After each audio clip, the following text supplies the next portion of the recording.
खबर का रुख करते 6 बसपा विधायकों के दल बदल से जुड़ा ये पूरा प्रकरण है। हाईकोर्ट ने मामले में दखल देने से इनकार किया है। याचिकाकर्ता के प्रार्थना पत्र को स्वीकार करने से इनकार कर दिया गया है। राज्यसभा चुनाव प्रक्रिया शुरू होने की वजह से इनकार किया गया है। जस्टिस पंकज भंडारी की अवकाशकालीन विशेष खंडपीठ ने यह आदेश दिया है। याचिकाकर्ता हेमंत नाहटा के प्रार्थना पत्र पर यह आदेश दिया गया है। बड़ी और अहम खबर इस वक्त आपकी टीवी स्क्रीन पर। अब इसी खबर को लेकर ज्यादा जानकारी के साथ हमारे सहयोगी कमलकांत हमारे साथ जुड़ चुके हैं। कमलकांत, इस पूरे मसले को लेकर पूरी जानकारी आपसे चाहेंगे। जी बिल्कुल, आयुष जी बताना चाहूंगा कि बसपा के 6 विधायकों के दल बदल से जुड़ा ये मामला है और इस मामले को लेके अगस्त 2020 में जनहित याचिका दायर की गई थी। अधिवक्ता हेमंत नाहटा ने इसमें जनहित याचिका दायर की थी। उस जनहित याचिका में उन्होंने एक प्रार्थना पत्र पेश किया था कि राज्यसभा चुनाव में इन 6 विधायकों को शामिल नहीं किया जाए इन चुनाव में। इसको लेके उन्होंने प्रार्थना पत्र पेश किया था। उस प्रार्थना पत्र पे कल भी सुनवाई हुई थी और कल कोर्ट ने सुनवाई करने से मना कर दिया था और दूसरी बेंच को ट्रांसफर किया था। आज जस्टिस पंकज भंडारी की अवकाशकालीन बेंच ने इस पे सुनवाई की और इस मामले में दखल से इनकार कर दिया है। उस प्रार्थना पत्र को खारिज करते हुए कोर्ट ने इस मामले पे दखल देने से इनकार कर दिया है। ये कहते हुए इनकार कर दिया है कि राज्यसभा चुनाव की प्रक्रिया शुरू हो गई है, इस वजह से अब इस मामले पे सुनवाई नहीं की जा सकती। बिल्कुल कमलकांत, यानी कि जो एक संशय बना हुआ था तो वो भी अब दूर हो गया है, कह सकते हैं? जी बिल्कुल, ये संशय दूर हो गया है। अदालत का कहना यह है कि राज्यसभा चुनाव की प्रक्रिया शुरू हो गई है और आज 9 तारीख होगी, कल राज्यसभा चुनाव है, इसलिए इस पर सुनवाई नहीं की जा सकती।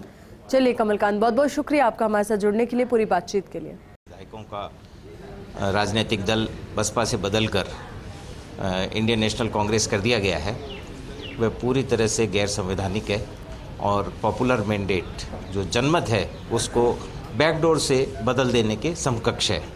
अतः इस ऑर्डर को क्वैश किया जाए। जब जनता ने वोट दिए हैं बहुजन समाज पार्टी को और हम एक प्रजातांत्रिक व्यवस्था का भाग हैं, तो उसे एक प्रशासनिक आदेश पारित करके बदल देना, इससे अधिक गैर संवैधानिक कार्य होना संभव नहीं है। दूसरी प्रेयर ये थी कि इन विधायकों का जो राजनीतिक दल है उसे पुनः बहुजन समाज पार्टी दल होना घोषित किया जाए।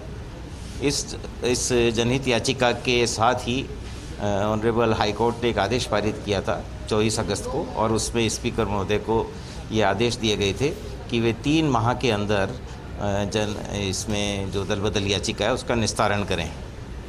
तो ऐसी स्थिति में बीच में कोविड का भी समय रहा, लेकिन जब 2 साल तक इसका निर्णय नहीं हुआ और इसी दौरान नए राज्यसभा चुनाव आ गए, तो मैंने राज्यसभा चुनाव कराने से पहले ही इलेक्शन कमीशन को ये सूचित कर दिया कि उनके समक्ष जो वोटर लिस्ट है वो इल्लीगल है, मिथ्या है।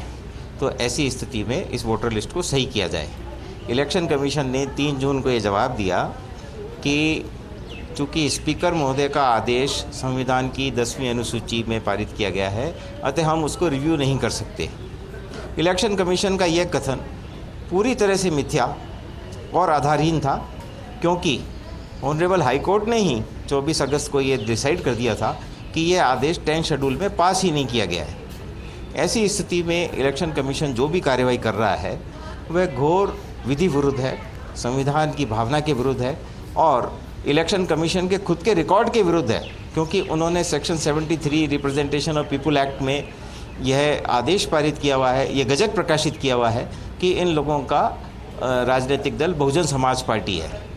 तो ऐसी स्थिति में एक इतनी घोर अलोकतांत्रिक परिस्थिति को इलेक्शन कमीशन किस प्रकार से बर्दाश्त कर पा रहा है, तो ये सारे बिंदु मैंने एक प्रार्थना पत्र के जरिए पेश किए थे।